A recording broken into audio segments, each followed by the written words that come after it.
Chegou o momento de uma parte mais divertida do nosso curso, né? As nossas primeiras aulas a gente gastou estudando algumas propriedades gerais de números complexos, em especial algumas operações com as quais talvez vocês ainda não tivessem tido nenhum contato, né? Hoje a gente vai começar a falar sobre as condições que uma função precisa satisfazer para que ela possa ser derivável no plano complexo. Claro que para isso ela tem que ser uma função complexa, mas se ela for uma função real, não vai haver nenhum impeditivo. Mas se ela é uma função complexa, não é garantido que ela tenha uma derivada de imediato, não. Ela tem que satisfazer a um conjunto de duas condições. Nós vamos tentar provar que condições são essas. Então a gente começa a falar a partir de agora sobre as derivadas de funções complexas. E eu antecipo que eu acredito que a gente fale nelas hoje ainda. A gente vai falar, então, a partir de hoje, mais tardar na próxima aula, sobre as condições de Cauchy-Riemann. É um par de condições que tem que ser satisfeito para que você garanta que uma função seja analítica, ou seja, uma função que tem derivada, tá certo? Para nós, no contexto da nossa disciplina, afirmar que uma função é uma função analítica significa que essa função terá derivadas de todas as ordens. Só admitir a entrada de alguém aqui, do Ederson. Beleza. Então, veja bem. O que vai ser uma função complexa? Assim como um número complexo, ela vai ser um objeto que vai ter uma parte real e uma parte imaginária. Então, eu vou imaginar uma função a duas variáveis.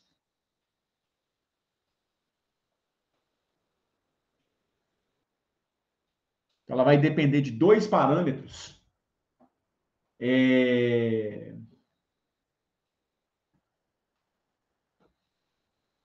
que constituem uma certa variável complexa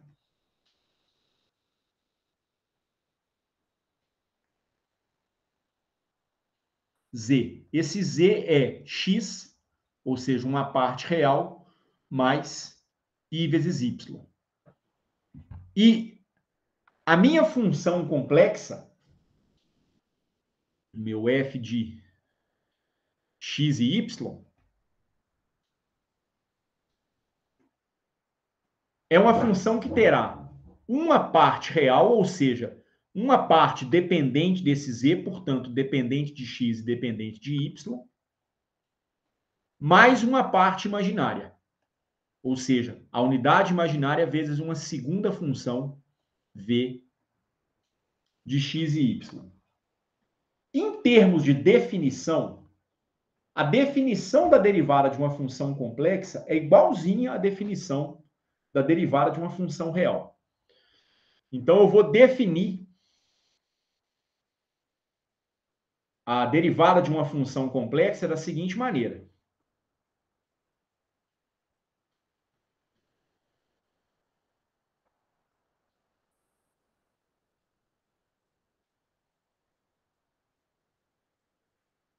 A derivada de uma certa função f de z em relação a essa variável z vai ser um limite quando o incremento nessa variável z tende para zero, do f de z mais delta z, menos o f de z,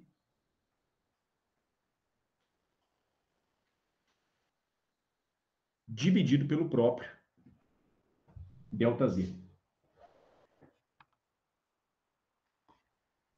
Só que aí a gente deve se perguntar o seguinte: quais são, se é que existem, mas sim, eu já antecipo que vão existir, as condições que garantem a existência dessa derivada? Ora, por que que nós estamos falando disso? Estamos falando disso pelo seguinte.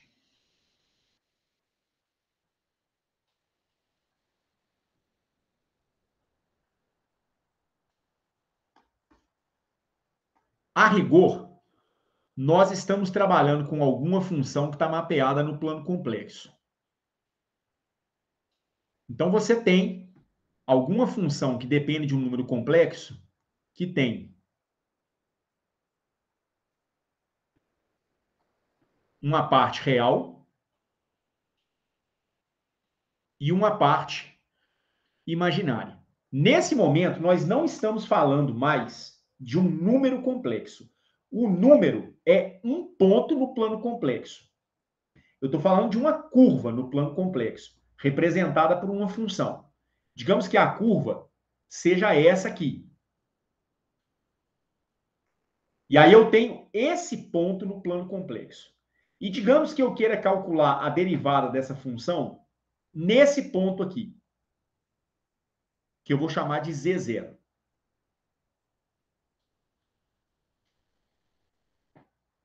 A questão é a seguinte.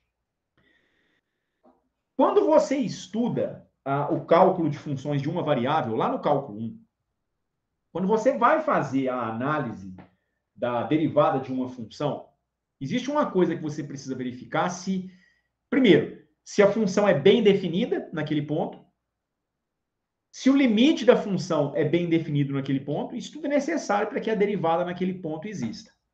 A existência do limite depende de uma condição que é a análise dos chamados limites laterais. O limite lateral à esquerda, o limite lateral à direita, enfim. E aí, se você pega, por exemplo, uma função como essa aqui, e aí é que eu estou pensando em termos de variável real, viu? Digamos que eu tenha duas retas se interceptando nesse ponto aqui. A função é contínua nesse ponto, ela existe nesse ponto. Mas a derivada dela à esquerda e à direita não tem o mesmo valor.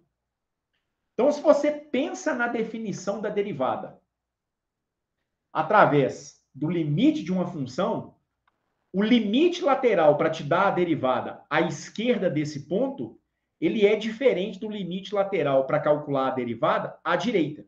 Veja, eu não estou falando dos limites laterais da função, mas sim dos limites laterais para se calcular a derivada da função. E aí fica bastante claro, né, do ponto de vista visual. Por que eu estou falando que no caso da derivada esse limite não vai existir? Ele não existiria porque se eu me aproximar desse ponto pela direita, eu estou me aproximando por uma curva cuja derivada é positiva, porque à medida em que o x vai aumentando, a função vai crescendo. Mas se eu me aproximar pela direita do ponto, à medida em que o x vai aumentando, a função ela vai diminuindo. A derivada do lado de cá é positiva, a derivada do lado de cá é negativa. E aqui a função tem esse bico. E isso se dá em uma situação aonde você está se aproximando desse ponto apenas por um caminho. Porque você está se movimentando, no caso lá do cálculo 1, ao longo do eixo x. Mas aqui, para você se aproximar desse ponto no plano complexo, você não tem uma única maneira de se aproximar desse ponto. O ponto está no plano. Então, eu posso me aproximar ao longo dessa direção, eu posso me aproximar ao longo dessa direção, posso me aproximar aqui por cima, posso me aproximar aqui por baixo. Todos esses caminhos são caminhos aonde eu me aproximo por um conjunto de números que tem parte real e tem parte imaginária. Conceitualmente, é diferente do que acontece lá no cálculo 1 para as funções de uma variável.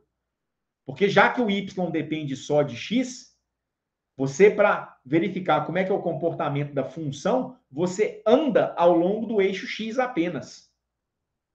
E aqui eu ando no plano. E aí existem vários caminhos diferentes ao longo dos quais eu poderia me aproximar desse ponto. O problema é que aqui eu marquei um conjunto de uns 6 ou 7 caminhos, mais ou menos. E a geometria do problema está me mostrando que eu poderia me aproximar de muitas maneiras diferentes desse ponto aqui. E o limite para a aproximação desse ponto teria que ser o mesmo para todos esses caminhos. Só que são infinitos caminhos. Então eu teria que fazer infinitos testes? Ainda bem que não. Nós não vamos precisar fazer infinitos testes para ver se o limite por cada um dos caminhos é igual, para saber se a função é bem definida, o limite é bem definido nesse ponto. A gente vai ter que obter esse conjunto de condições que a gente chama de condições de Cauchy, de Cauchy-Riemann. O problema é o seguinte: a derivada da função ela é definida em termos de um limite. Como eu tinha colocado agora há pouco, é o limite quando ΔZ tende para zero, do f de z mais ΔZ, menos o f de z dividido por delta de z. Ocorre que para que esse limite exista, e, portanto, para que o df dz exista, esse limite à minha direita, ele tem que dar o mesmo resultado, não importa o caminho pelo qual você ande no plano complexo. Qualquer caminho que a gente escolher tem que conduzir para o mesmo valor no final das contas. Então, tal limite precisa ser o mesmo, não importa o caminho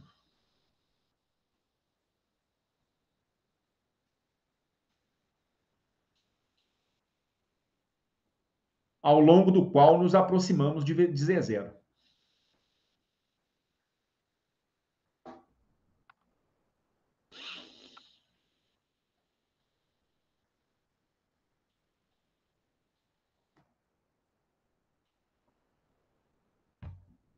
E aí, né, como eu tinha falado agora há pouco, né, no caso específico de uma situação no plano complexo, a aproximação de um determinado ponto no plano complexo, ela pode se dar por vários caminhos.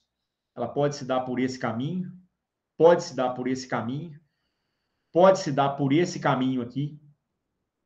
Mas se você quer chegar por nesse ponto aqui, em todos os caminhos que você se aproximar desse ponto, o limite tem que dar o mesmo resultado. E aí é o problema do limite de funções complexas, ou para se fazer a avaliação da derivada de uma função complexa, porque, em princípio, eu teria que avaliar esse limite ao longo de infinitos caminhos. Vamos começar com 2 exemplos.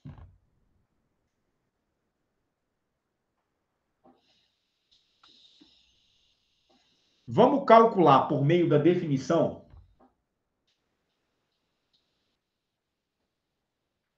a derivada de z ao quadrado.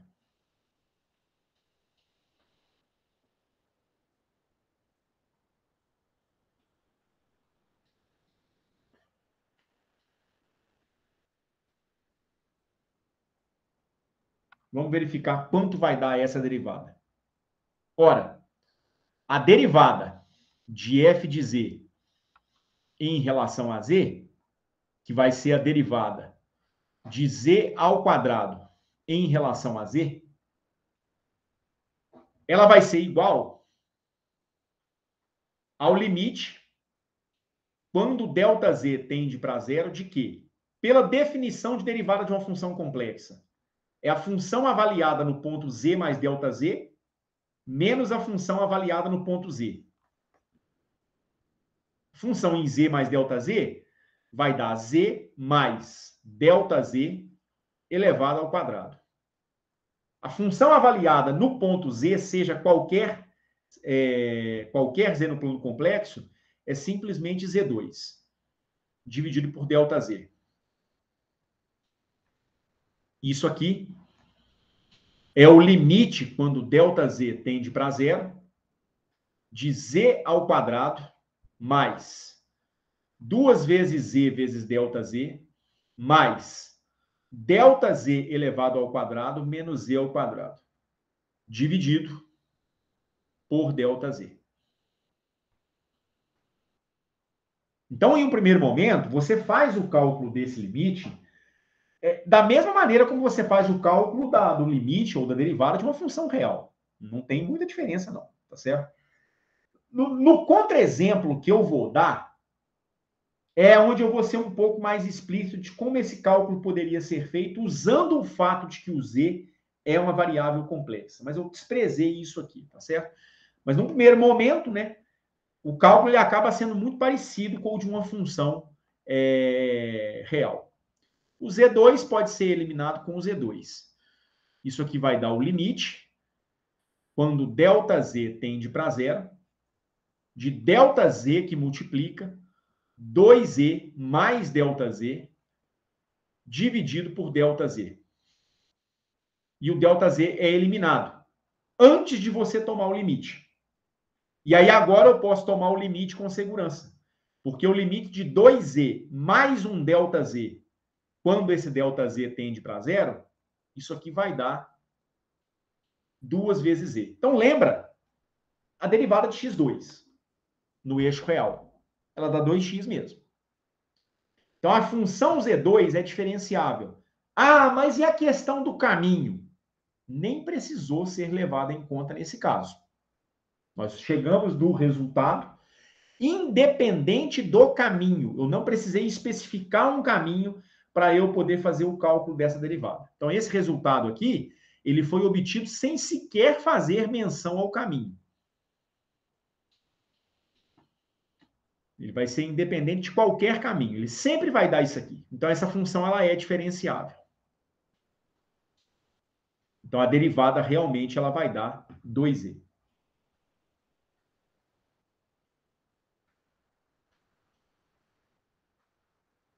Certo? O limite vai existir, ele é bem definido, dá sempre o mesmo valor, então a derivada ela é bem definida.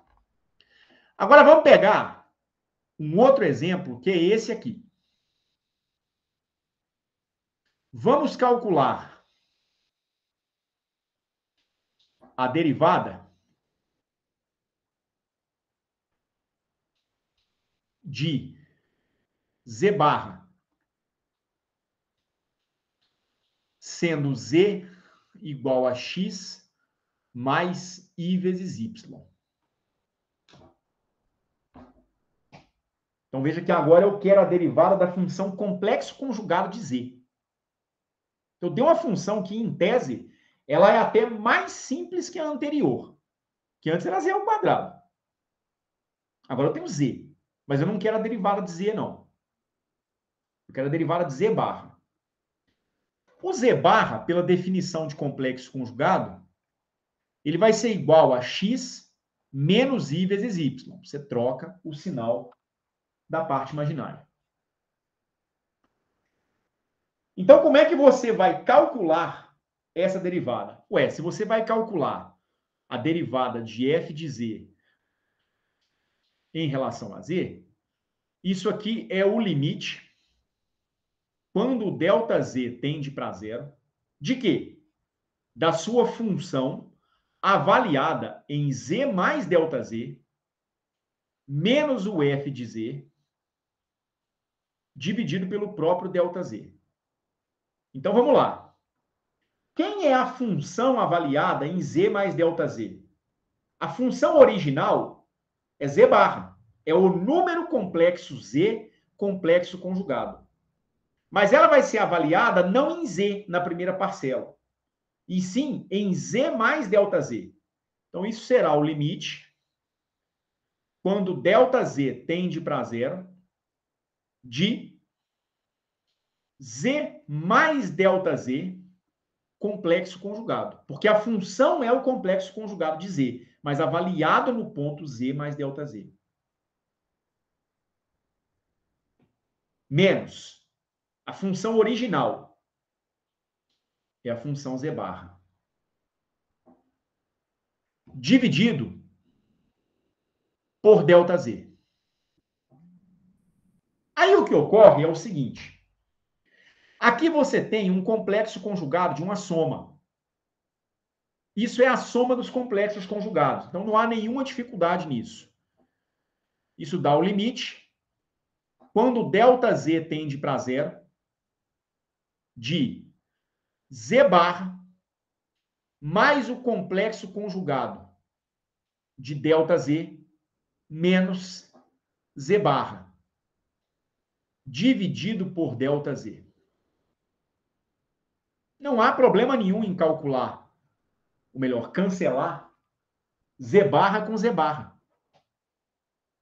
E aí, em princípio, o limite ficaria até simples de ser calculado. Isso aqui é o limite quando ΔZ tende para zero do complexo conjugado do incremento ΔZ dividido pelo próprio ΔZ.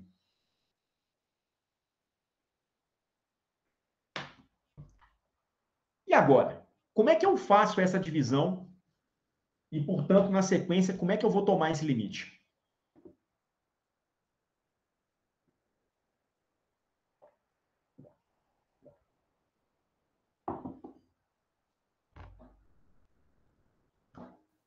Corta ΔZ com ΔZ de só a barra. Vou deixar a mão na sua orelha. Vou deixar a mão na sua orelha, Henrique. Não é não, cara. Esses números, eles são diferentes. Então, o que existe por trás da barra, cara, é uma operação. Então, você não pode deixar a operação sem um número ou uma função em que ela vai atuar. Entendeu? Primeiro, na verdade, você tem que realizar a operação da conjugação complexa. E depois fazer a divisão. Quer dizer o seguinte, tem uma sequência de passos a ser preenchidas aqui. Primeiro, quem é o Z? É x mais i vezes y. É um número qualquer no plano complexo. Quem será agora o incremento em z? Ó, o incremento em z é uma variação em x, um ΔX, mais um i vezes ΔY. E aí você tem que o seu ΔZ barra é igual a ΔX menos i vezes ΔY. Então, Henrique, por que você não pode fazer essa operação maluca? Essa divisão ela não pode ser feita do jeito que você imaginou, não. Principalmente sobrando só a barra. Eu vou dar na sua orelha se você falar isso de novo. Isso aqui me dá ΔX menos i vezes ΔY dividido por ΔX mais i vezes ΔY. E agora? Como é que eu vou calcular esse limite? Agora, antes de querer calcular esse limite, eu vou mostrar para vocês um problema que pode acontecer na hora do cálculo do limite de funções complexas. Quer dizer, fazer um incremento em ΔZ é aplicar um incremento tanto em ΔX quanto em ΔY. Isso aqui é o limite quando ΔX tende para zero e quando ΔY tende para zero. Quer dizer, o ΔZ é um número complexo que se aproxima de zero se a parte real se aproximar de zero e se a parte imaginária se aproximar de zero também. Então, isso aqui vai ser igual a ΔX menos I ΔY sobre ΔX mais I vezes ΔY. Agora vamos enxergar como esse limite seria avaliado no plano complexo. Vamos imaginar dois caminhos. Primeiro, eu vou imaginar o seguinte. Digamos que eu faça o cálculo, primeiro, por um caminho em que o ΔY tende para zero. Então, seja um caminho onde, primeiramente,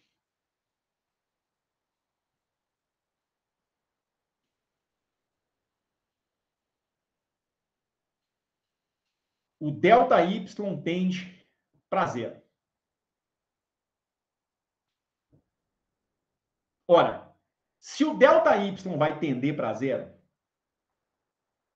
Ou seja, se o y é mantido constante, então por isso ΔY vai ser próximo de zero, porque ele não vai variar, a derivada de f em relação a z seria um limite em que o ΔX tende para zero de ΔX menos i vezes zero, porque o ΔY vai tender para zero, sobre ΔX mais i vezes ΔY. Aliás, i vezes zero. Só que i vezes zero racha fora, i vezes zero racha fora no denominador, e ΔX dividido por ΔX é 1. Agora, Henrique, depois da conjugação complexa ser tomada, aí sim você vai poder fazer o que você sugeriu. Mas isso só seria válido se você eliminasse o ΔY antes. Mas eu entendi que você estava zoando mesmo. Ora, isso aqui é o limite quando ΔX tende para zero de 1. Olha, 1 é 1. Não importa o incremento ΔX. Então, a derivada, seguindo um caminho em que o y é mantido constante, ela dá 1. Tem problema? Não, não tem problema não. Só que o que ocorre é o seguinte: se o limite tem que dar o mesmo, não importa qual seja o caminho que você vai percorrer, isso só pode acontecer se em qualquer outro caminho o limite der o mesmo resultado. Então o limite vai ter que dar 1 de novo. A merda é que você tem infinitos caminhos. Então, em princípio, você tem que fazer o cálculo infinitas vezes. Mas como isso é um contra-exemplo, eu já escolhi um caminho adequado para ver aonde o problema vai acontecer. Como primeiro eu escolhi o ΔY indo para zero, eu agora vou fazer o contrário. Eu vou imaginar o ΔY variável mesmo, né, assumindo um valor, e eu vou assumir o ΔX igual a zero, tá certo? Então, digamos que eu vou me aproximar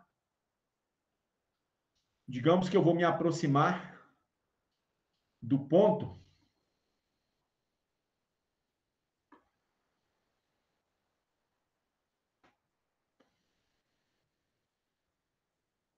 fazendo primeiro o ΔX indo para zero. Talvez vocês já tenham percebido o que vai acontecer. A derivada de f em relação a z ela vai ser o limite quando ΔY tende para zero, de zero menos i vezes ΔY sobre zero mais i vezes ΔY. Zero somado com qualquer coisa é zero. O ΔY agora pode ser simplificado. E aí eu teria menos i dividido por i. Isso vai me dar o limite para o incremento em y tendendo para zero. Esse limite deu menos 1. E aí esses dois limites são diferentes. Ou seja,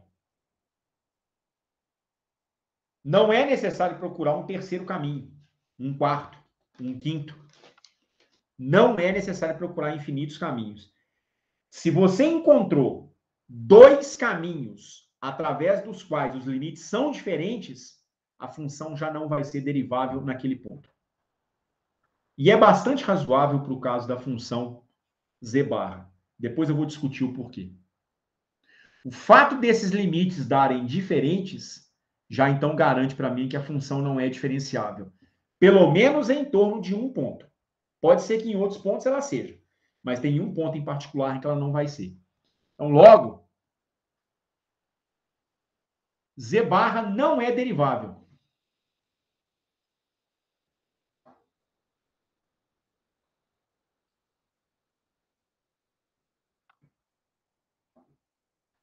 No caso do z barra, isso é verdade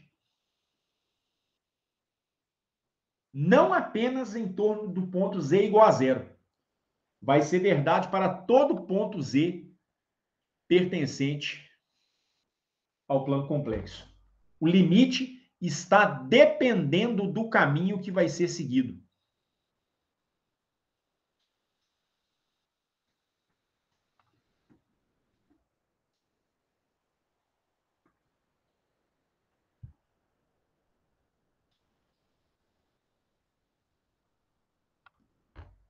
Então, naquele primeiro exemplo,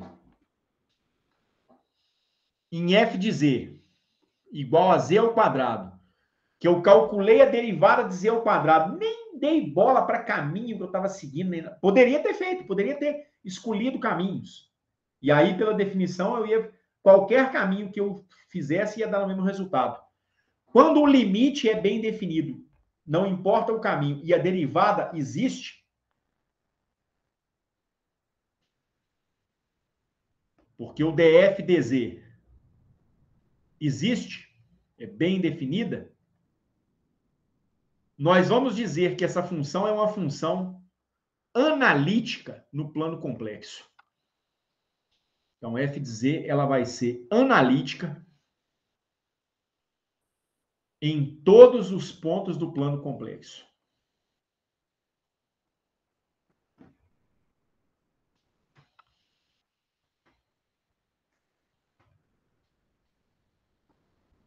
Já z barra, ou f de z igual a z barra, não é analítica.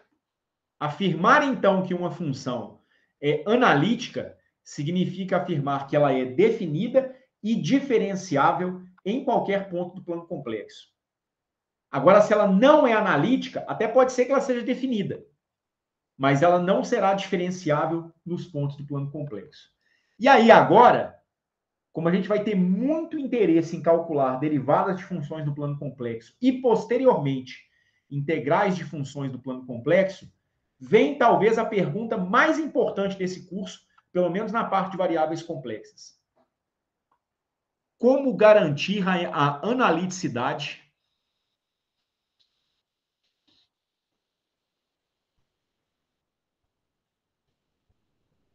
de uma função no plano complexo?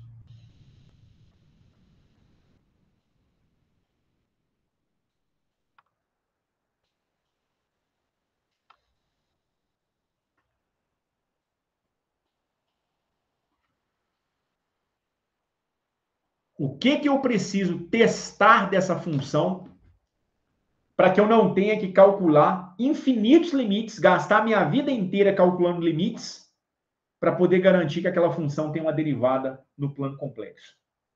Isso vai ser dado por meio de um teorema.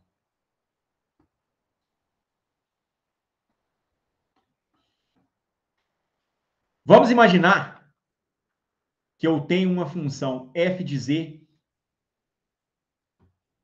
que é igual a uma parte real u de x e y mais uma parte imaginária v de x, y. Se essa função é uma função analítica no plano complexo,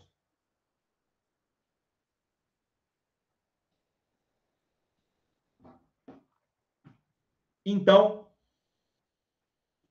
ou pelo menos numa região do plano complexo.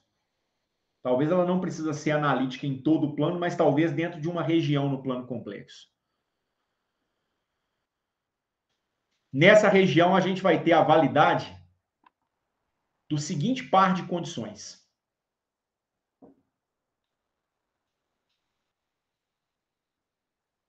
A derivada de u, de x e y, ou seja, a derivada da parte real em relação a x, é igual à derivada da parte imaginária em relação a y. Essa é a primeira condição. A segunda condição é uma condição, vamos dizer assim, mista. A derivada da parte imaginária, derivada de v de x, y, em relação a x, ela dá o negativo da derivada de u de x e y em relação a y. Essas condições, elas são chamadas de condições de Cauchy-Riemann em coordenadas cartesianas. Em coordenadas polares, por exemplo, eu digo coordenadas polares porque, como a gente está trabalhando no plano complexo, a gente está trabalhando em duas dimensões. Então, vai fazer sentido a gente trabalhar com coordenadas cartesianas ou coordenadas polares, caso a curva que a gente tenha um formato curvilíneo mesmo, né? Como se seja realmente uma curva. Aí, em coordenadas polares, a condição é escrita de uma forma um pouquinho diferente. Nós vamos fazer um problema sobre isso.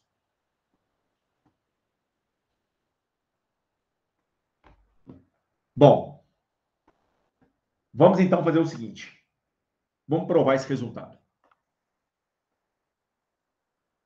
Prova. Vamos provar esse teorema. Ora, eu tenho que a minha função f de z,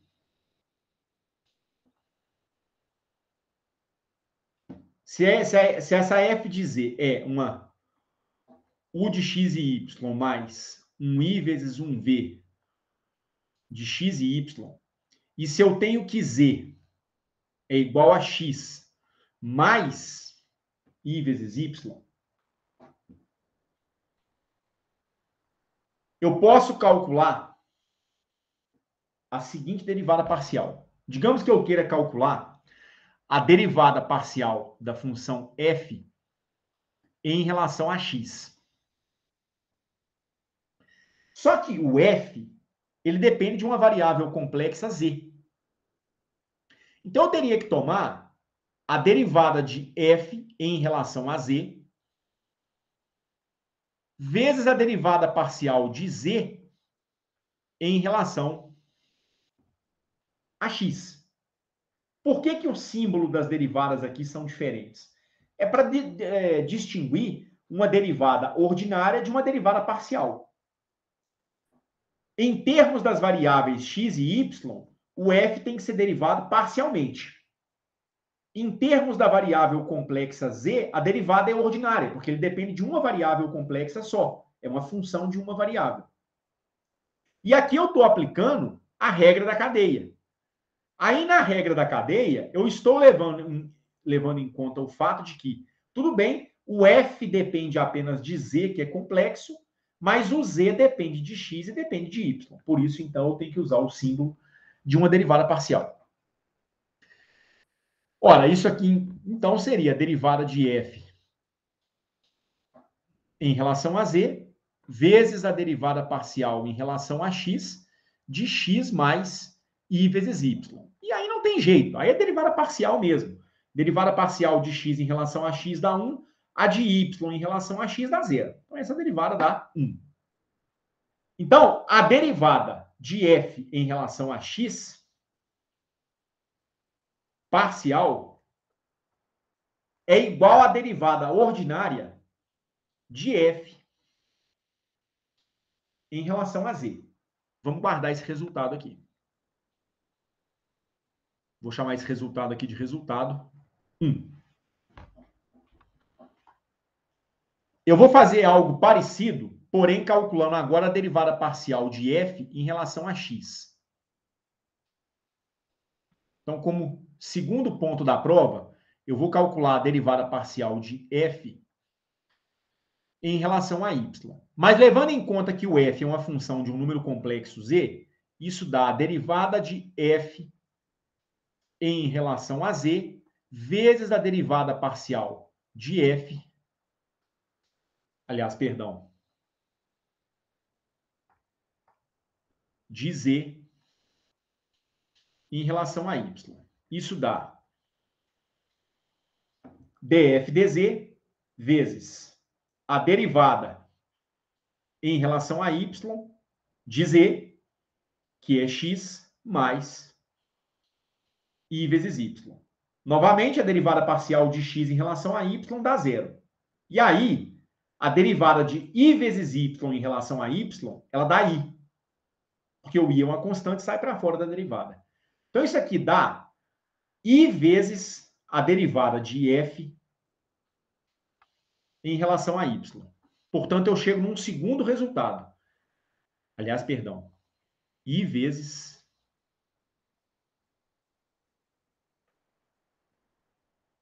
a derivada de f em relação a z.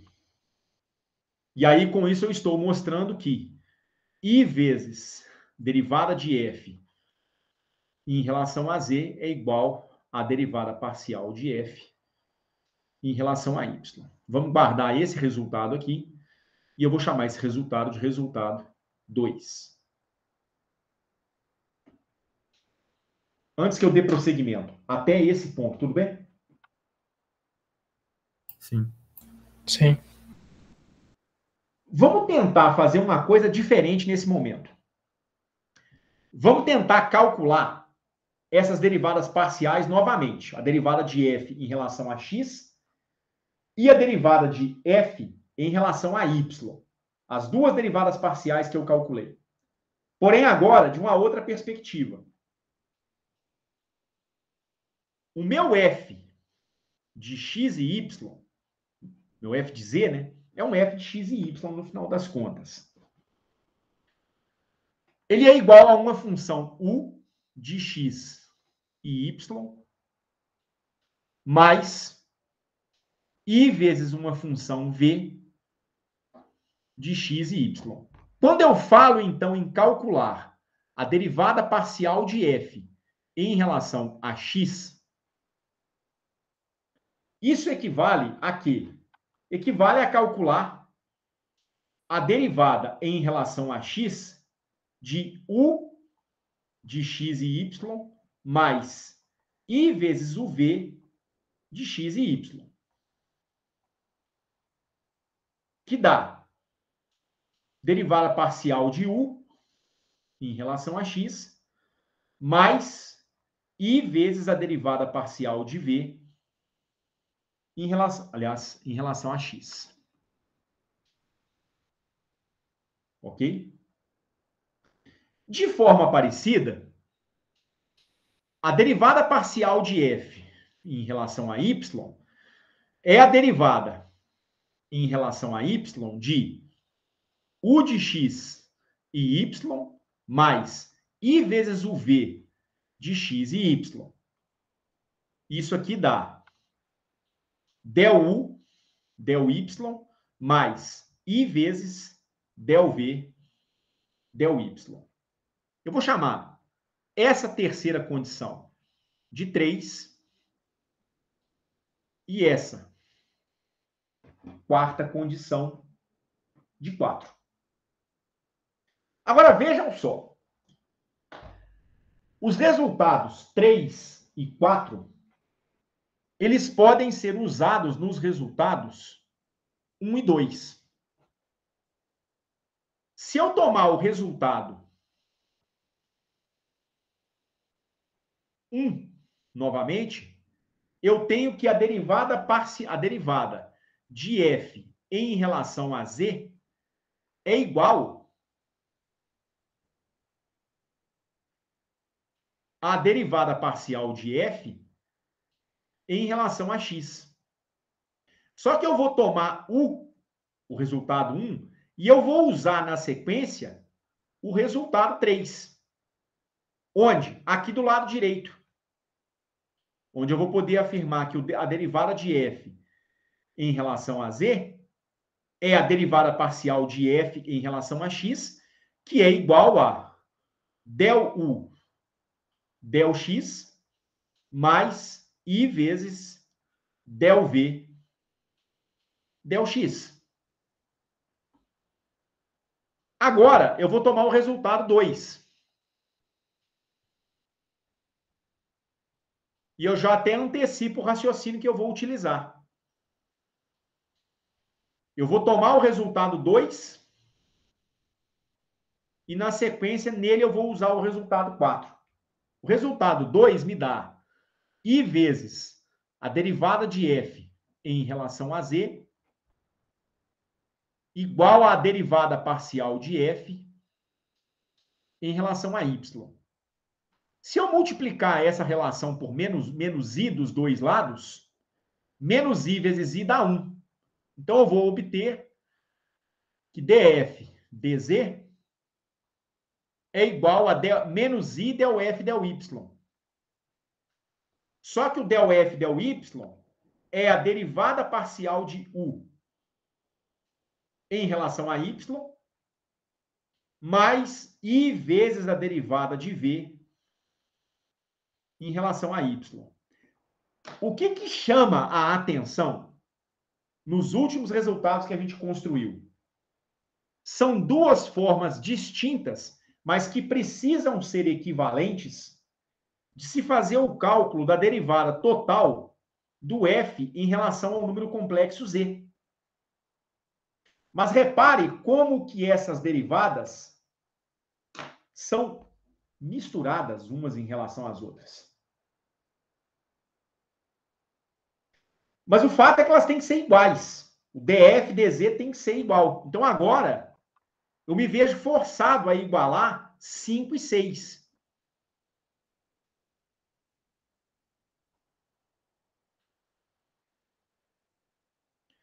A expressão 5 é uma primeira maneira de se calcular a derivada de f em relação a z. E ela dá derivada de u em relação a x, mais i vezes a derivada de v em relação a x.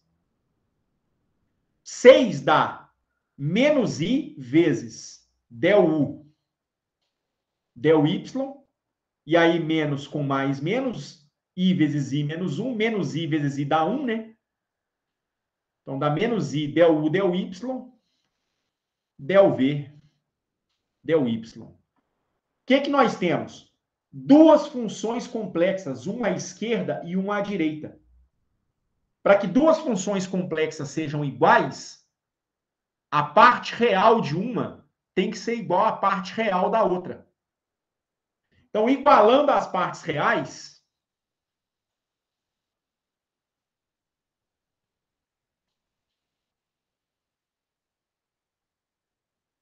eu concluo que a derivada de u em relação a x tem que ser igual à derivada de v em relação a y.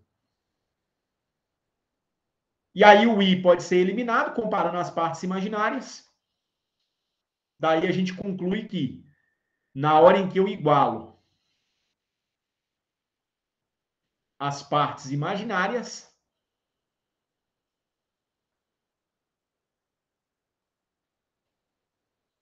eu tenho que a derivada de v em relação a x tem que ser menos a derivada de u em relação a y.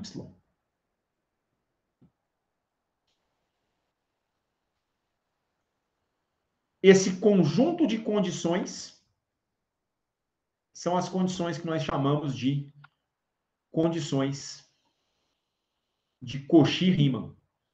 E uma função é analítica e, portanto, tem derivada se e somente se essas duas condições de Cauchy-Riemann forem satisfeitas. Essa dedução foi feita pressupondo que o df/dz existe, não importando nenhum caminho. A dedução foi feita sem fazer menção a absolutamente nenhum caminho no plano complexo. Mas essa é a condição que tem que ser satisfeita. Se essa condição não for satisfeita, você não consegue que a função seja analítica, portanto, ela não vai ter derivada. Vamos verificar, então, o que acontece no caso da função z barra. Vamos fazer um teste, então, em f de z igual a z barra, sendo z igual a x mais i vezes y. Z barra, então, que é a minha função é f de z, é x menos i vezes y. Quem são as funções, então, que definem a função f?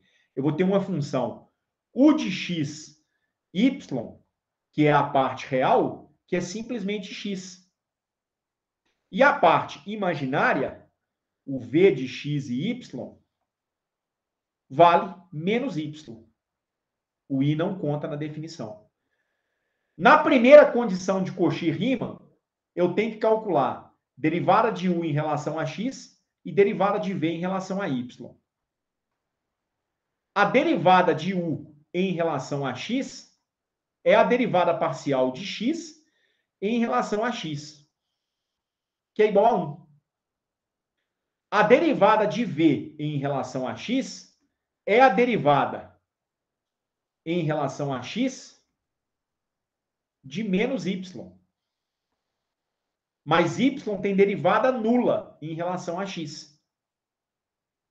Então, nós estamos mostrando que del u, del x é diferente de del v, del x. Isso aqui já é suficiente para garantir que f de z não é analítica. Então, ela não vai ter derivada. Edson, Pois não. quando as condições você não compara uma derivada em x com uma em y, as condições lá em cima, Não. ou eu anotei errado? Espera aí. Ah, você tem razão. Você tem razão, tá certo. É del v, del y mesmo. E depois você troca as variáveis, você tá certo. Aqui o cálculo tá errado mesmo. Del u, del x vai dar 1. Não vai alterar o raciocínio, não. Mas altera o resultado.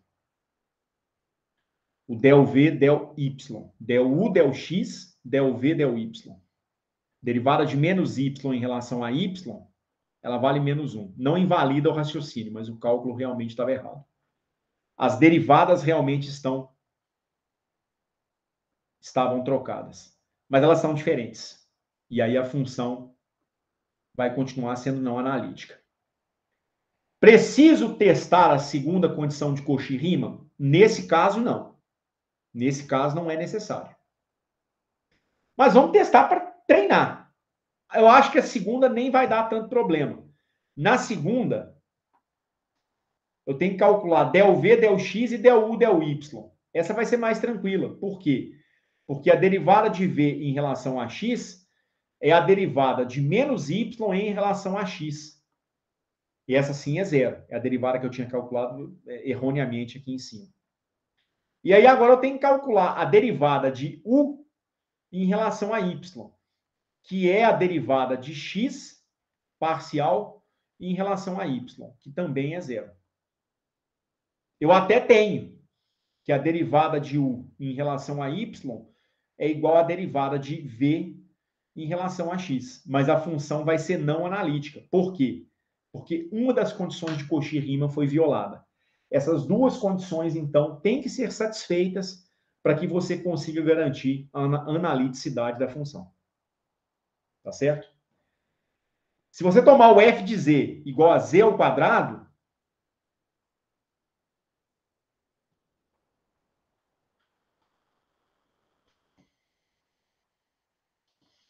eu teria que fazer z igual a x mais i vezes y elevado ao quadrado. Isso aqui vai dar o quadrado do primeiro, mais 2 vezes o primeiro multiplicado pelo segundo, que vai dar 2ixy, mais o quadrado do segundo, que com o i elevado ao quadrado vai dar menos y2. Primeira condição de Cauchy-Riemann, manda eu calcular a derivada de u em relação a x. A derivada de u em relação a x, ela vai dar 2x mais 2i vezes y. Certo? A última parcela aqui não depende de x. Aí eu tenho que calcular a derivada de... Hã? O U não é para ser só a parte real ali do f de z? Ah, não, tá certo, tá certo, tá certo. É x2 e y2 que tinham que ser derivados. Eu tô fazendo merda. Bem observado, obrigado. Isso aqui dá a derivada em relação a x de x2 menos y2. É a derivada da parte real e não de toda a função complexa. Você tem que separar parte real e parte imaginária. A parte imaginária é 2xy. A derivada parcial de x2 menos y2 em relação a x é 2x. Aí agora, eu tenho que tomar a derivada parcial da parte imaginária, que é o del V, em relação a y. Qual é a derivada que você vai fazer? Aqui que você tem que tomar um pequeno cuidado. Não coloque o i. Você está falando da função que multiplica o i. Então, o que você vai colocar para fazer a derivada da condição de Cauchy-Riemann é 2x vezes y. O 2x pode sair para fora. E a derivada de y em relação a y dá 1. Isso dá 2x. Ou seja, a derivada de u em relação a x é igual à derivada de v em relação a y. Isso garante que a função é analítica? Não, mas é um passo. Agora eu tenho que testar a segunda condição de Cauchy-Riemann. Então, a derivada de u em relação a y tem que ser igual a quanto? Derivada da parte real em relação a y é a derivada em relação a y de x2 menos y2. x2 não tem derivada em relação a y, dá zero. Derivada de y2 em relação a y menos 2y. Calculo agora a derivada de u, perdão, a derivada de v em relação a x. Aí agora é a derivada da parte imaginária. Isso é a derivada em relação a x da parte imaginária, que é 2xy, que vai dar 2y. As derivadas não deram iguais. Quer dizer que a função não é diferenciável, não é analítica? Não. Quer dizer que nós não olhamos a condição de Cauchy-Riemann direito. Porque a segunda condição de Cauchy-Riemann, ela envolve a derivada de v em relação a x, e isso tem que ser igual a menos a derivada de u em relação a y. Então, as derivadas são iguais a menos de um sinal. Tá certo. Derivada de u em relação a y deu menos a derivada de v em relação a x. Ou seja, a função será analítica, ela tem derivada. As duas condições de Cauchy-Riemann foram satisfeitas.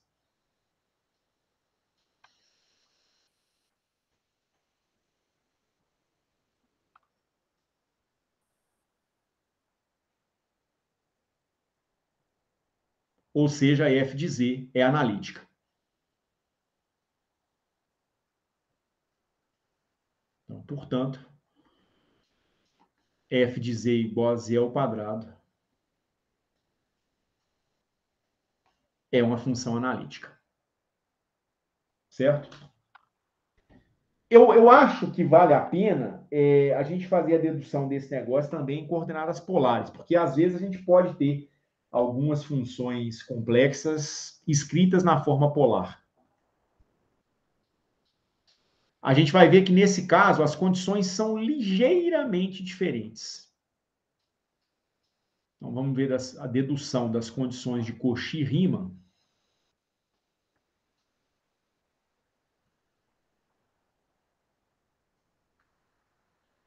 Em coordenadas polares.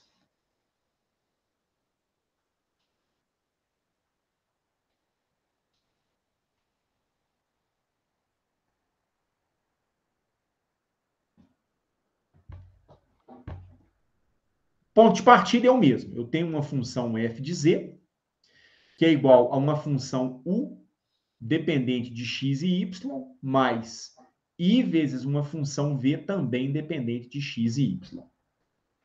E essa minha função,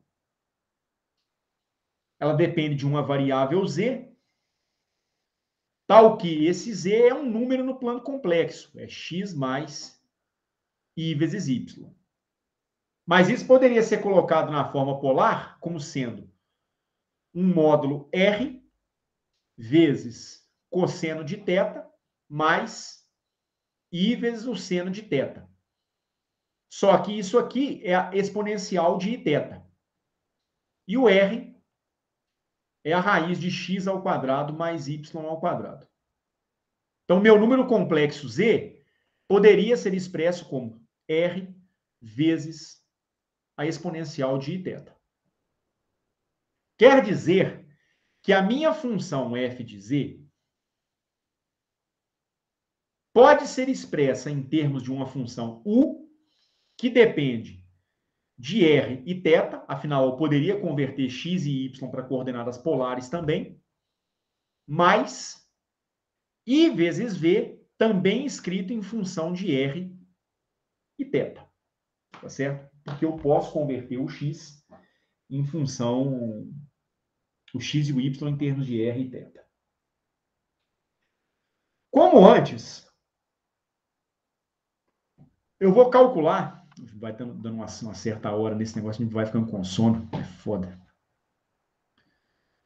Imagino vocês assistindo nesse horário. Eu vou calcular a derivada parcial de f em relação a r. Mas o f depende de z. Z é uma variável no plano complexo. Então, eu deveria escrever isso como sendo a derivada de f em relação a z, uma derivada ordinária, uma derivada de apenas uma variável, vezes uma derivada parcial de r, ou melhor, de z em relação a r. Isso dá a derivada de f em relação a z, é essa derivada que eu quero encontrar. E a derivada de z em relação a r, ela dá a exponencial de iθ, certo? Porque a derivada parcial exponencial de iθ vai ser uma constante, vai dar uma derivada de r em relação a r, que é 1. Eu vou fazer algo parecido com θ. Vou calcular uma derivada parcial de f em relação a θ. Mas f depende originalmente de z, que é uma variável complexa. Então, eu tenho que fazer a derivada de f em relação a z, vezes a derivada parcial de z em relação a θ. Isso dá a derivada de f em relação a z, vezes a derivada do número complexo z em relação a θ, ela dá r, que é uma constante, derivada da função exponencial dá ela própria, vezes a derivada do argumento da exponencial, derivada de iθ em relação a θ, que é igual a i. Então, essa derivada vai me dar derivada de f em relação a z, i vezes r, exponencial de iθ. Como antes, eu vou chamar essa primeira relação de relação 1, essa relação de relação 2, e aí, vou fazer o seguinte. Da relação 1,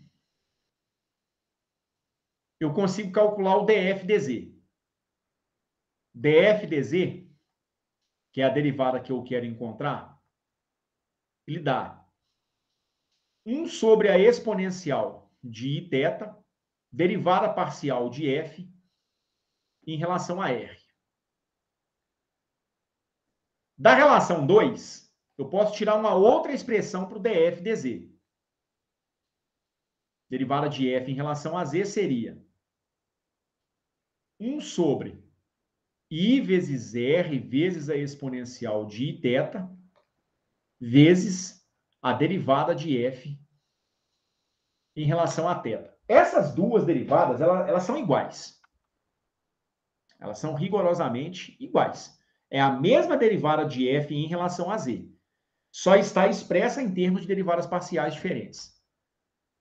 Eu vou chamar essa relação aqui de relação 3. E essa relação aqui eu vou chamar de relação 4.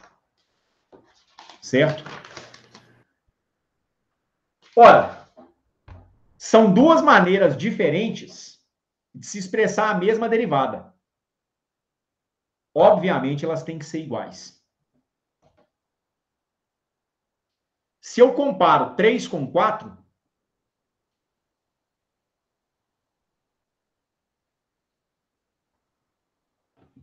eu mostro que 1 vezes a exponencial de iθ vezes del f, del r,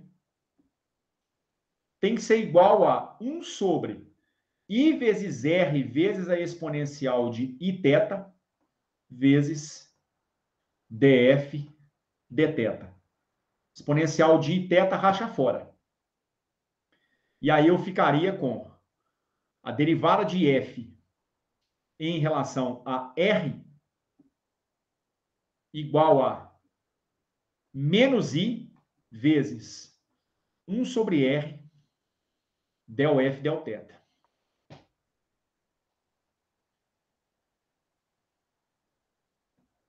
Essa aqui vai ser uma primeira condição de Cauchy-Riemann. Aliás, essa é uma condição geral que tem que ser satisfeita, né?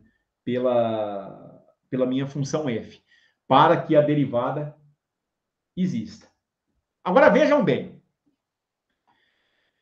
Se eu expresso o f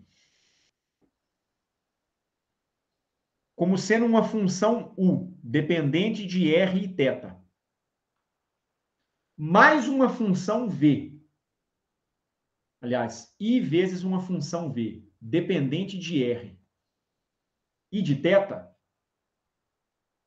como eu faria para calcular a derivada parcial de f em relação a r? O f depende de u, e é o u que depende do r. Certo? Então, eu tenho que fazer, no final das contas, a derivada de u em relação a r, mais i vezes o v é uma função de r, a derivada de v em relação a r. Quem será del f del θ? Eu vou ter algo parecido. Porque, na verdade, o f é u de r e θ. Então, derivar f em relação a θ é derivar u em relação a θ, derivar a primeira parcela, mais i vezes a derivada da segunda parcela. I vezes a derivada de v em relação a θ. Eu vou chamar essa relação aqui de relação 5, que é uma relação que precisa ser costurada entre as derivadas parciais de f em relação a r e θ. Uma condição para que a função seja diferenciável. Assim que tem que ser verdadeira. Mas agora eu vou substituir essas relações que eu vou numerar por 6 e por 7. São duas expressões para del f, del r e del f, del θ, respectivamente. Eu vou usar a relação 6 no lado esquerdo da relação 5 e a relação 7 no lado direito da relação 5. Fico, então, com o seguinte. À esquerda, derivada de u em relação a r, mais i vezes a derivada de v em relação a r, igual a menos i sobre r, vezes del f, del θ, é igual a del u, del θ, mais i vezes del v, del θ. Um raciocínio muito parecido com o anterior. Você está igualando duas funções complexas. Elas só podem ser reais se a parte real de uma for igual à parte real da outra e a parte imaginária de uma igual à parte imaginária da outra. Então, ao comparar partes real e imaginária,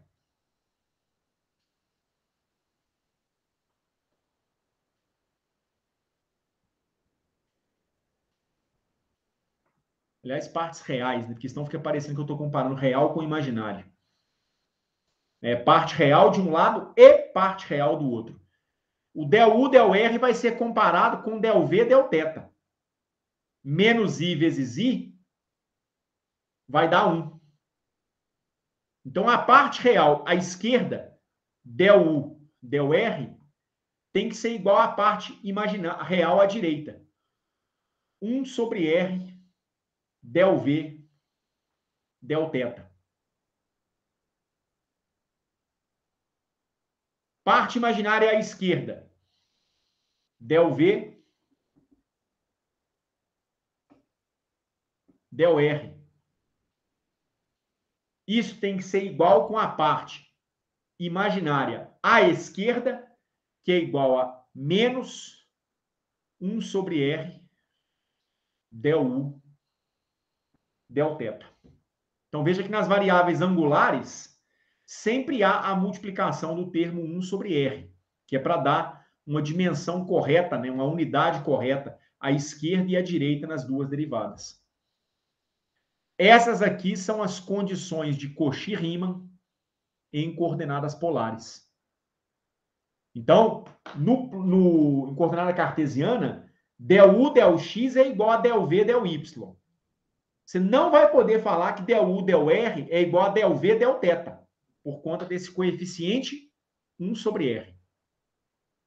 Lá atrás, del V, del X é menos del U, del Y. Você não vai poder falar que del V, del R é menos del U, del θ, porque tem o termo 1 sobre R. Esse 1 sobre R, no final das contas, tem a ver com o jacobiano da transformação de coordenadas cartesianas para coordenadas polares. É isso que apareceu aí no final das contas. Então, essas são as condições de Cauchy-Riemann, mas em coordenadas polares.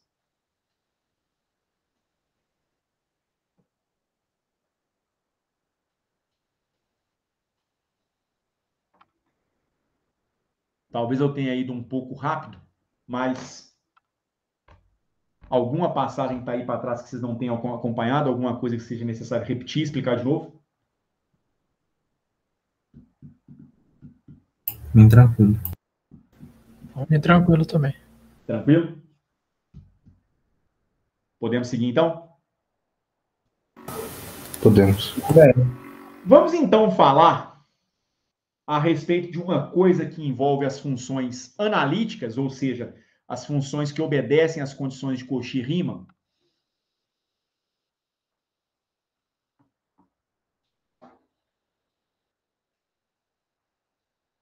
Que são as chamadas funções harmônicas.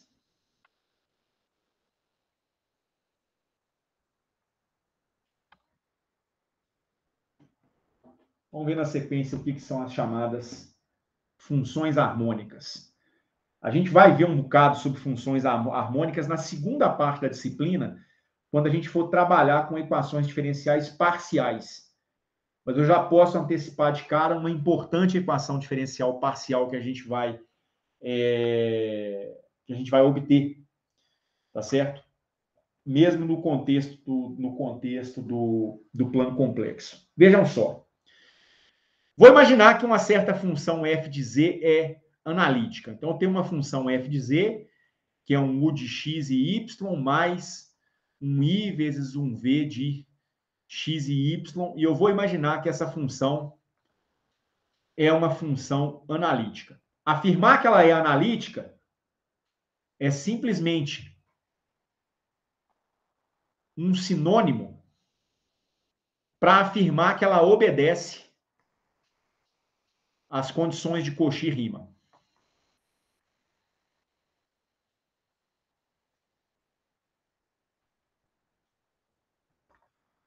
Ou seja, a derivada de u em relação a x tem que ser igual à derivada de v em relação a y, e a derivada de u em relação a y tem que ser menos a derivada de u, aliás, perdão, de v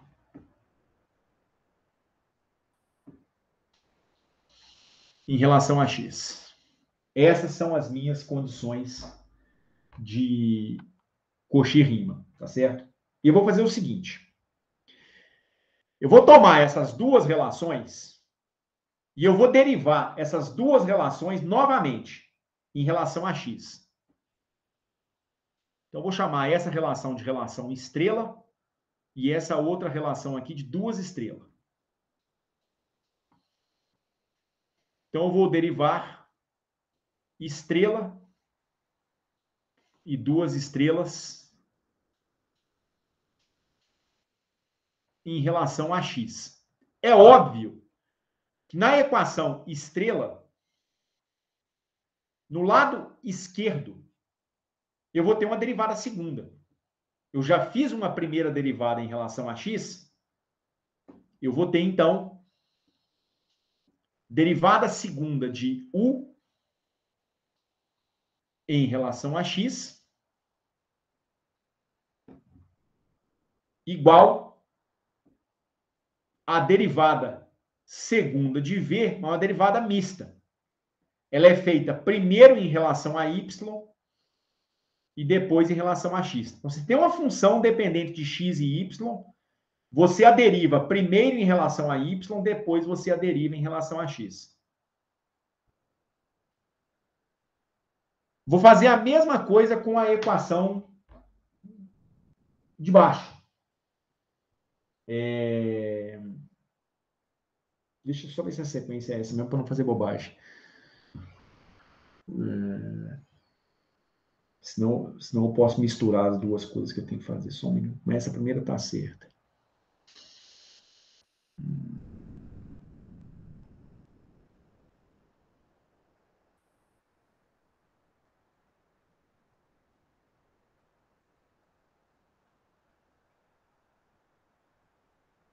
Não. É em relação a y, a bem da verdade. Um vai ser derivado em relação a x, para obter uma derivada segunda, e 2 vai ser derivado em relação a y. Então, não é em relação à mesma variável, não. Então, é em relação a x e y, respectivamente.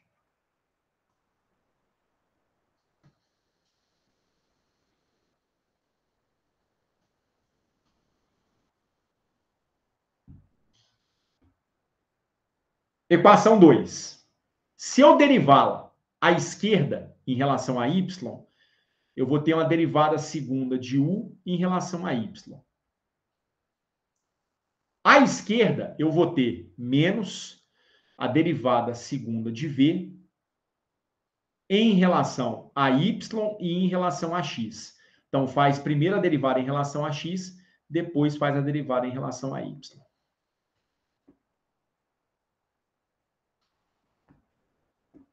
O que eu vou fazer na sequência? Eu vou somar essas relações membro a membro.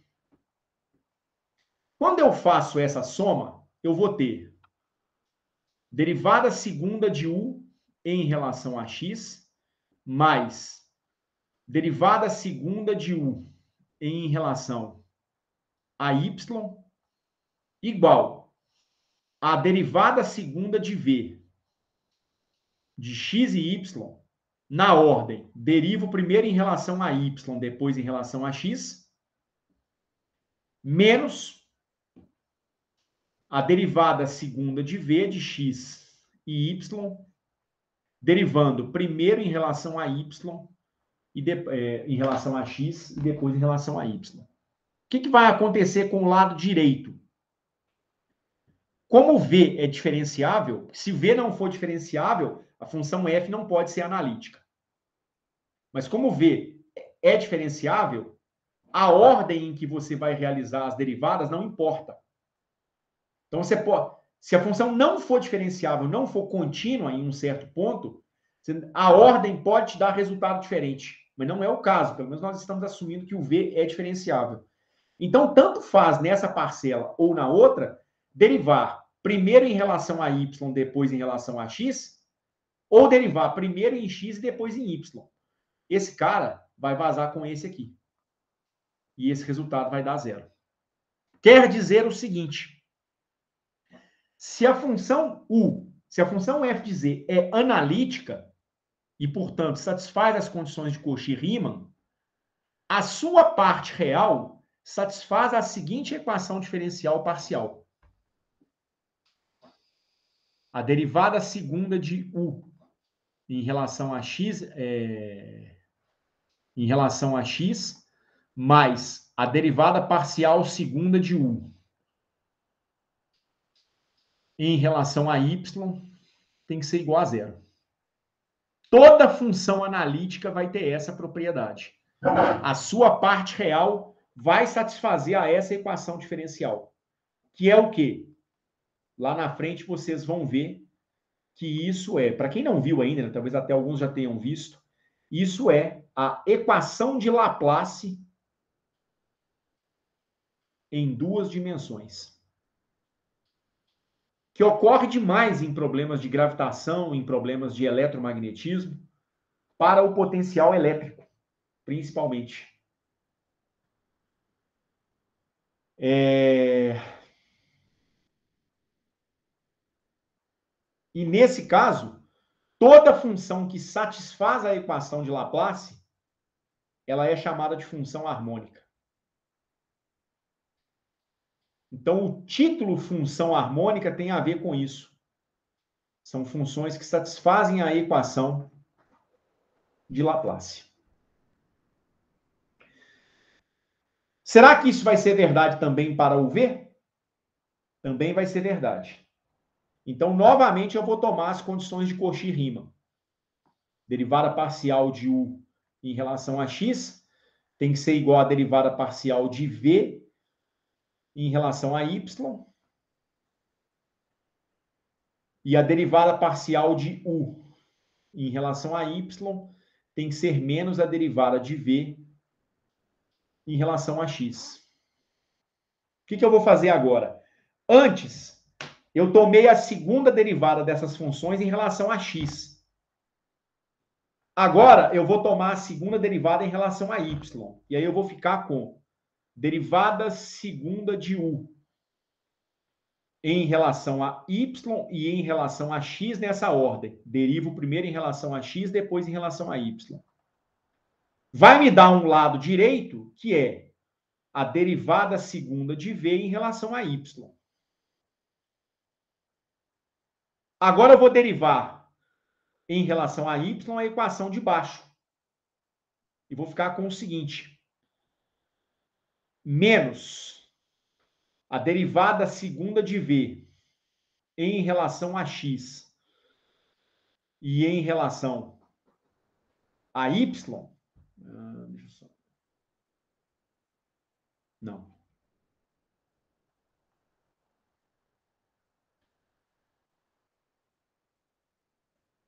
Não, é o contrário, né? Eu derivo uma em relação a Y e a outra em relação a X, igual foi antes.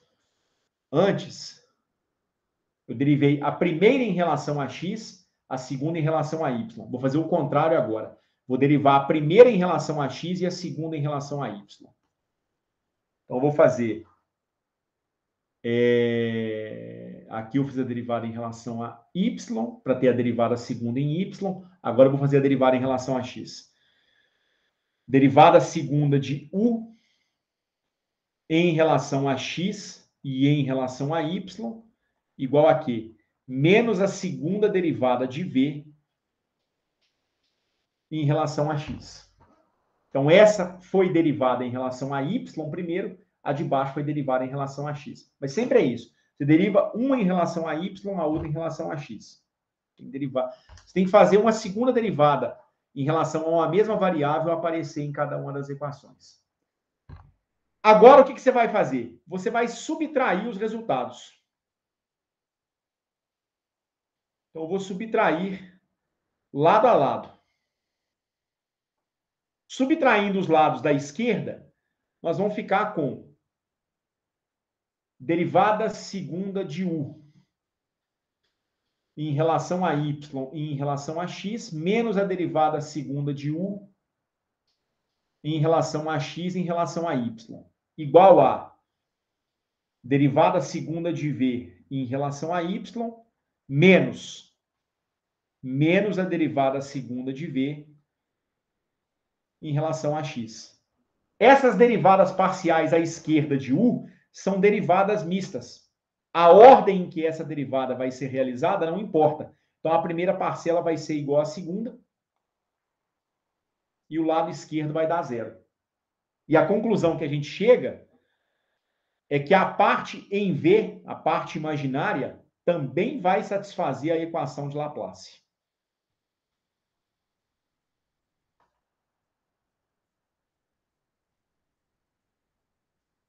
Então, isso aqui é a equação de Laplace para V.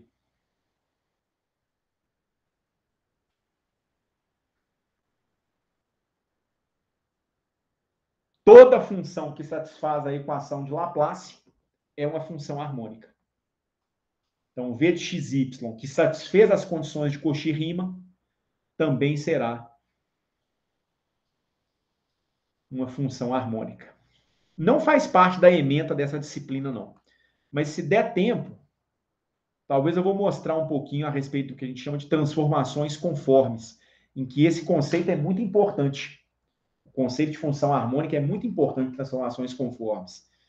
E dá para resolver alguns problemas muito interessantes em eletromagnetismo, em gravitação, problemas que são descritos pela equação de Laplace de uma maneira geral, através dessa noção de funções harmônicas. Ok?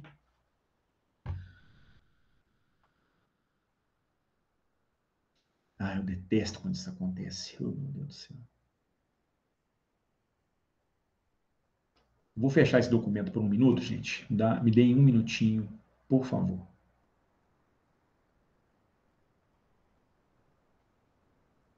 Só um instantinho. Quando essa página branca aparece nesse software, eu nunca sei como voltar para a parte normal. Não sei o que acontece. Só um minuto.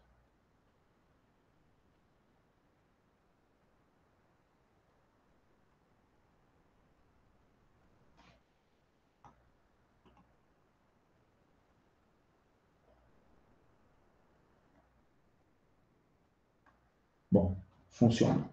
Certo? Vamos fazer então um exercício bobo, bem direto. Quais das funções abaixo são harmônicas? Edson, falta compartilhar a sua tela aí. Foi mal.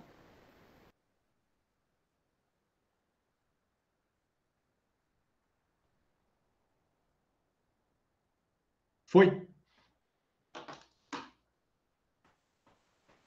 Agora foi. Quais das funções abaixo são harmônicas? Ou seja, eu quero simplesmente checar se essas funções satisfazem a equação de Laplace. Então, o A, eu vou imaginar uma função U igual a y ao quadrado menos x ao quadrado. B, U igual a x2 mais y2. C, U igual a exponencial de x cosseno de y. E D, U igual a seno de x cosseno hiperbólico de y. Vamos verificar a A. Então, essas funções, elas não são funções complexas, não, viu? São funções de variáveis reais. Vocês podem ver que nenhuma delas carrega o i. Então, é como se fosse a parte real de alguma função complexa. Mas elas em si não são funções complexas. De qualquer maneira, né? O que a gente tem, né? Eu quero verificar se essas partes reais satisfazem a equação de Laplace. Portanto, se isso aqui poderia representar uma função analítica. Não vai dar para dizer que a função original é analítica, porque eu não tenho a parte imaginária, não tenho o v, tá certo? Eu quero apenas checar se a parte real é uma função harmônica.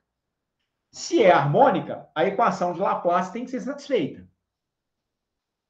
Então, a derivada segunda de u em relação a x, mais a derivada segunda de u em relação a y, tem que ser zero. Caso a função é y2 menos x2. A derivada segunda de u em relação a x, ela vai dar menos 2. Que a primeira derivada dá menos 2x. A segunda vai dar menos 2. Já a derivada em relação a y, ela dá mais 2. Que a primeira derivada dá 2y. A segunda dá mais 2. Então, isso aqui dá zero. Zero igual a zero. Logo, U igual a y2 menos x2 é função harmônica, ou seja, é uma solução da equação de Laplace.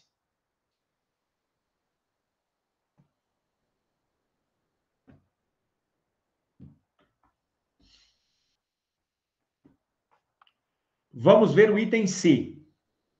O B, então, eu quero que vocês façam. Mas ele não vai dar, porque aí as derivadas já vão dar mais 2 e mais 2. Então, o B vai dar derivada segunda de U em relação a x, mais derivada segunda de U em relação a y.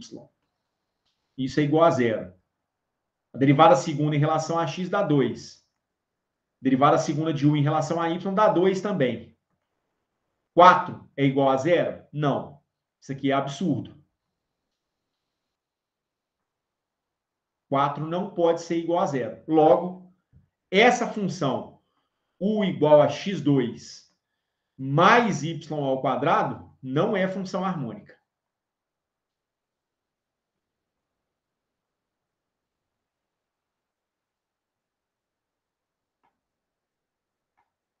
Ok?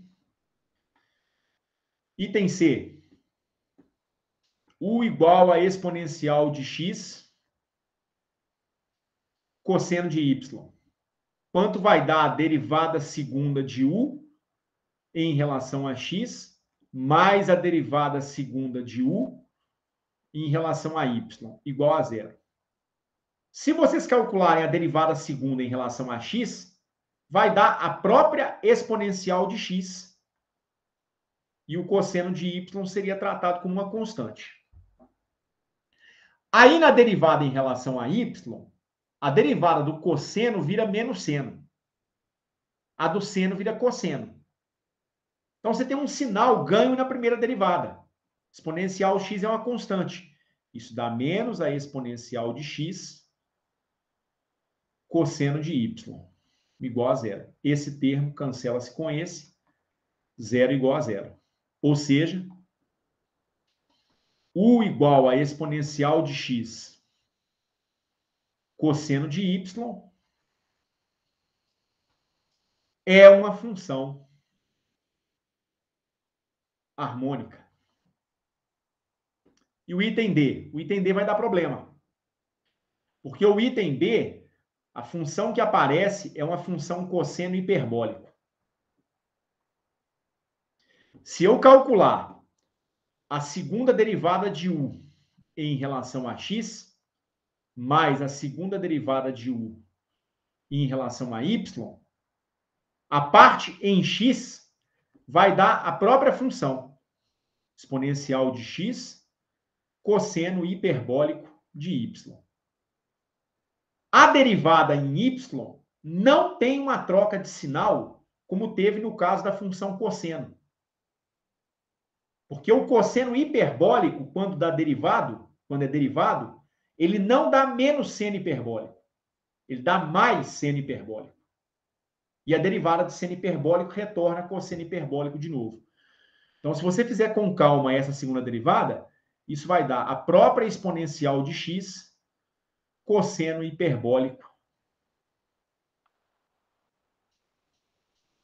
de y, que é igual a 2 vezes a exponencial de x cosseno hiperbólico de y, que é diferente de zero. Isso não dá zero. Então, U igual a exponencial de x cosseno hiperbólico de y não é uma função harmônica. Porque não vai satisfazer a equação de Laplace. Certo? Eu vou deixar um problema para vocês e eu não vou começar conteúdo novo pelo seguinte. Conteúdo novo já começa com a parte de integração no plano complexo. Não faz o menor sentido começar a integração no plano complexo agora, a essa hora da noite. Além do mais, eu vou pedir que todos vocês revejam uma aula minha do curso de métodos A, que é a aula em que eu deduzo o teorema de Green no plano.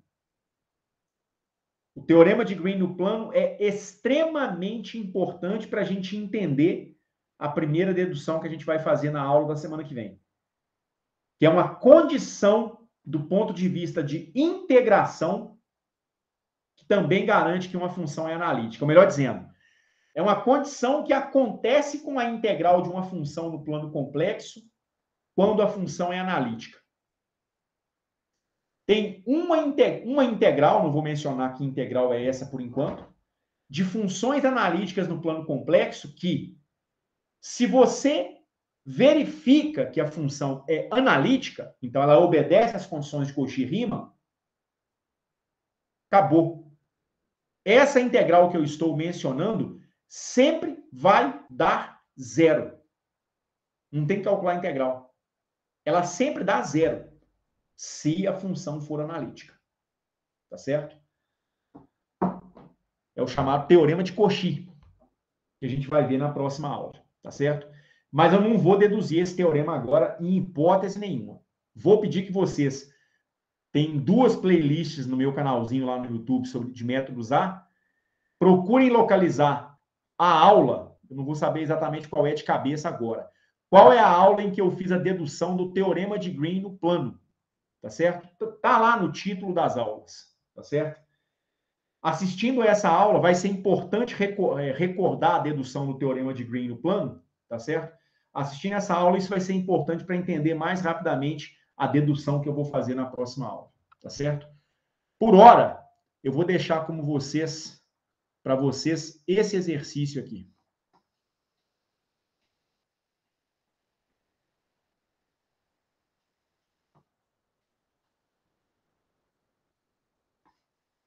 Que é o seguinte.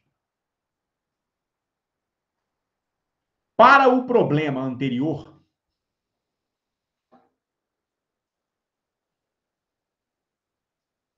ou seja, esse em que eu mostrei as funções que satisfaziam a equação de Laplace, eu quero que vocês tentem determinar, encontre qual é a função f de z igual a u de x e y mais i vezes o v de x e y que seja analítica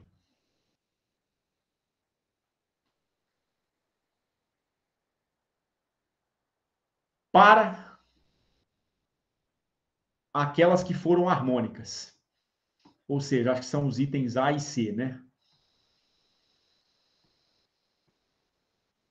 Então, eu vou deixar que vocês pensem um pouquinho a respeito disso, como é que vocês vão fazer para poder obter a V.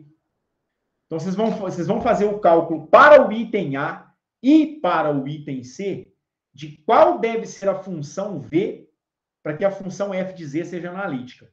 Como é que ela vai ser analítica? Ela tem que satisfazer as condições de Cauchy-Riemann. Então, eu tenho a derivada de u em relação a x igual à derivada de v em relação a y. Eu tenho que a derivada de u em relação a y é menos a derivada de v em relação a x. Então, a bem da verdade, no exemplo, nós conhecíamos as funções u. Nos 4 itens, eu dei a parte real, mas eu não dei a parte imaginária. Se a função u não satisfaz a equação de Laplace, ela representa uma função que não é analítica. Seguramente. Tá certo?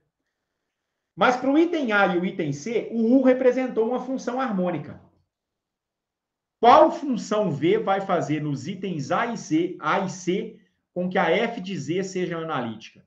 Então, eu estou pedindo que vocês tentem encontrar quem será a função v de x e y para o item A e para o item C. Ok? De hoje, da minha parte, eu encerro por aqui. Tá bom? Não tenho mais nada a fazer a partir de agora, não. Tá joia? Algum comentário? Alguém quer perguntar alguma coisa? Ô, Edson, Pois não, quer? as derivadas, basicamente, então, eu verifico se ela é analítica e eu derivo normal, como que eu já conheço. Até posso, a título de curiosidade, passar alguns problemas para vocês em que vocês vão revisar algumas regras de derivação. Mas, a bem da verdade, é isso mesmo, Kevin. As regras de derivação que eram válidas no cálculo real, elas vão continuar válidas agora no cálculo no plano complexo. Você deriva da mesma forma. Só que você tem que ter uma condição a ser satisfeita para que a função seja diferenciável, que é a obediência às condições de Cauchy-Riemann. Mas o mecanismo de fazer as derivadas é igualzinho do cálculo 1 do cálculo 2. Não tem onde pôr, não tem onde tirar. Mesma coisa. Tranquilo, então. Ok?